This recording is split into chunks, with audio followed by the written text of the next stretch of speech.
খবরদার কেউ ভিডিওটি উপরে ধাক্কা দিবেন না, দেখবেন আপনার কপাল খুলে যাবে। আজকে পড়া লাগবে না, শুধু আপনি শুনবেন, কারণ আমি সই শুদ্ধ করে সূরা ইখলাস 3 বার পাঠ করব, আর আপনি শুনলেই আপনার আমল নামে 1 খতম কোরআনের সওয়াব উঠে যাবে।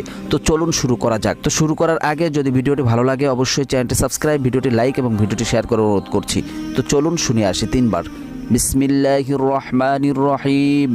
قل هو الله أحد الله الصمد لم يلد ولم يولد ولم يكن له كفوا أحد بسم الله الرحمن الرحيم قل هو الله أحد الله الصمد لم يلد ولم يولد ولم يكن له كفوا أحد بسم الله الرحمن الرحيم قل هو الله أحد الله الصمد لم يلد ولم يولد ولم يكن له كفوا أحد।